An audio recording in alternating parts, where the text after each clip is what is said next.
contrary to everything that has come after these events of 9/11.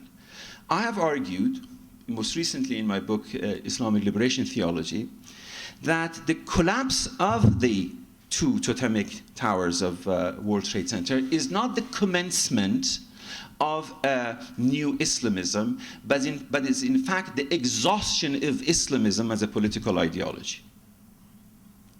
And what we are witnessing is a form of, since 9/11, is not a form of violence that we have understood it since Sorel, since Max Weber.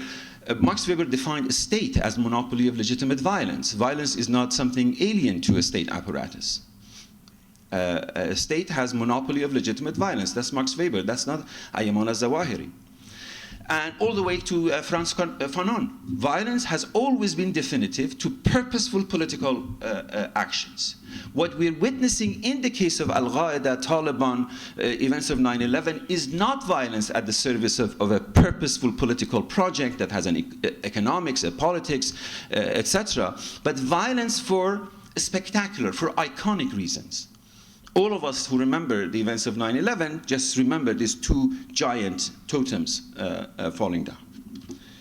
So I take, in fact, the collapse of the Twin Towers in New York as the collapse of the binary between Islam and the West, and not the exacerbation or resumption of the binary between Islam and the West. The most recent events in the Islamic Republic in the aftermath of the June 2009 election has ultimately resulted in the dissolution of the alterity of the West, namely Islam, by the moral crisis, moral bankruptcy of the Islamic Republic, and the appearance of a new name, Kahrizak, which now appears next to Abu Ghraib, as two centers of torturing and raping people that no longer is Americans are torturing Iraqis in Abu Ghraib, or Israelis are torturing Palestinians in Palestine,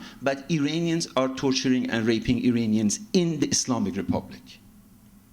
So the naked life, the homo sacer, the transmutation of nation state into camps, us human citizens stripped of our citizenship rights, and as a result, the increase in human rights discourse, because we have been, in Agamben's terms, reduced to our humanity, namely in Agamben's language, to our animality, not to our status as citizens.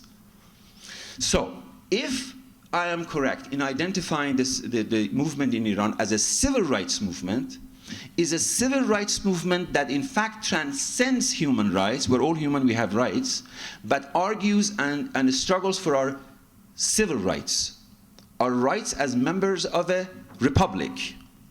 And that, by virtue of the reduction of nation state into camp, is a ground zero, every pun intended with the ground zero of New York, from which new notions of solidarity and citizenship can be argued when humanity at large is freed from the polar opposites of these two debilitating concepts of Islam and the West, or the West and the rest.